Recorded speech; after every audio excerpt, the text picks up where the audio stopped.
आज हम बात कर रहे हैं योगी आदित्यनाथ की। एक ऐसा नाम जो एक ही वक्त में एक आध्यात्मिक गुरु भी है और एक बहुत ताकतवर मुख्यमंत्री भी। उनकी कहानी से भारत में धर्म और राजनीति के बीच जो गहरा और अक्सर विवादों से भरा रिश्ता है, उसकी एक बिल्कुल अलग तस्वीर देखने को मिलती है। तो यहाँ पर जो सबसे दिलचस्प बात है वो है उनकी पहचान का विरोधाभास। मतलब एक ही इंसान कैसे एक बड़े मठ का मुख्य पुजारी और भारत के सबसे ज्यादा आबादी वाले राज्य का मुख्यमंत्री, ये दोनों भूमिकाएं एक साथ निभाता है। और सवाल ये उठता है कि क्या ये दोनों दुनियाएं एक दूसरे को ताकत देती हैं या फिर इनके बीच कोई टकराव है। इस राजनेता को समझने के लिए हमें थोड़ा पीछे जाना होगा, उस सफर पर जो उन्हें एक छोटे से गांव से निकालकर भारतीय राजनीति के बिल्कुल केंद्र में ले आया। तो देखिए, उनकी जिंदगी का सफर कितना अलग है। पहले अजय मोहन सिंह बिष्ट, गणित के छात्र। फिर कॉलेज के बाद उन्होंने एक बिल्कुल अलग रास्ता चुना और गोरखनाथ मठ में सन्यासी बन गए, जहां उन्हें नया नाम मिला, योगी आदित्यनाथ। और इसके बाद जो हुआ वो और भी चौंकाने वाला था। राजनीति में उनका आना और फिर ऊपर उठना बहुत ही तेजी से हुआ। राजनीति में आते ही उन्होंने बहुत तेजी से अपनी पकड़ बना ली। गोरखपुर की अपनी सीट उन्होंने लगातार 5 बार जीती, जिससे उनका सियासी किला मजबूत होता चला गया। इन जीतों ने न सिर्फ उन्हें एक लोकप्रिय नेता बनाया, बल्कि उनकी पार्टी के अंदर भी उनकी आवाज बहुत ताकतवर हो गई। और फिर वो दिन आया जब ये राजनीतिक दबदबा अपने शिखर पर पहुंचा। 19 मार्च 2017 को वो उत्तर प्रदेश के मुख्यमंत्री बने।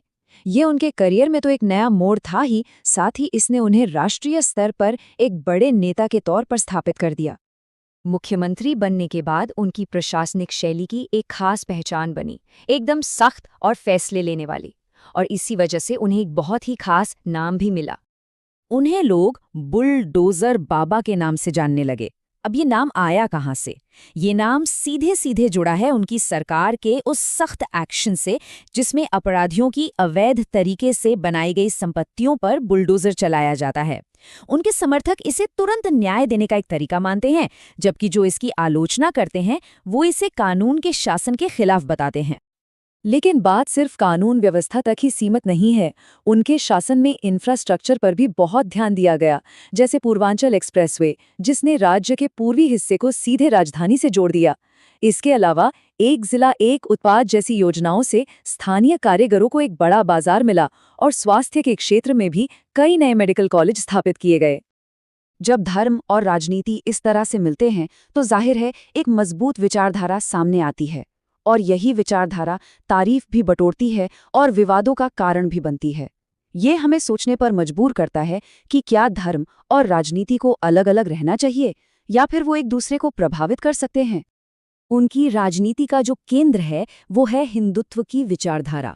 वो खुद इसे धर्म नहीं बल्कि एक जीवन शैली बताते हैं, जो भारतीय संस्कृति को हिंदू मूल्यों से जुड़ा हुआ मानती है। ये एक ऐसी विचारधारा है जिसे अक्सर राष्ट्रवाद से भी जोड़ा जाता है, और इसके पक्ष और विपक्ष दोनों में ही लोग अपनी मजबूत राय रखते हैं। एक बड़ा विवाद शहरों के नाम बदलने को लेकर भी रहा है। इस पर उनका कहना है कि ये तो बस इतिहास की गलतियों को सुधारने जैसा है, उन नामों को वापस लाना है जो पहले हुआ करते थे। वहीं दूसरी तरफ जो लोग इसकी आलोचना करते हैं, उनका मानना है कि ये एक विभाजनकारी कदम है जो भारत के मुस्लिम इतिहास को मिटाने की कोशिश करता है। तो साफ है कि उनकी बुलडोजर वाली जो राजनीति है उस पर राय एकदम बटी हुई है। एक तरफ हैं समर्थक जो कहते हैं कि ये न्याय का एक नया और साहसी तरीका है जो अपराधियों में खौफ पैदा करता है, और दूसरी तरफ है आलोचक जो ये तर्क देते हैं कि ये कार्रवाई कानूनी प्रक्रिया को दरकिनार करती है। तो ये जो भूमिकाओं का संगम है और उनके जो सख्त फैसले हैं, यही उन्हें आज भारत के सबसे प्रभावशाली और हाँ, सबसे ज्यादा बहस वाले नेताओं में से एक बनाते हैं। लेकिन सवाल यही है कि क्या ये संगम उनकी ताकत है या फिर उनकी कमजोरी? तो कुल मिलाकर तस्वीर ये बनती है कि उनको लेकर लोगों की सोच में जमीन आसमान का फर्क है। कुछ के लिए वो एक मजबूत और फैसले लेने वाले प्रशासक हैं, एक कर्मयोगी, तो कुछ के लिए वो एक सत्तावादी और एक खास विचारधारा को बढ़ावा देने वाले नेता हैं। ये बंटी हुई राय अक्सर लोगों की अपनी अपनी राजनीतिक सोच को भी दिखाती है। तो आखिर में उनकी कहानी इसी एक बात पर आकर टिकती है, ये एक अद्भुत संगम है। एक तरफ एक सन्यासी है जो दुनिया से मोह छोड़ देता है, और दूसरी तरफ एक ऐसा राजनेता जो उसी दुनिया पर मजबूती से शासन करता है।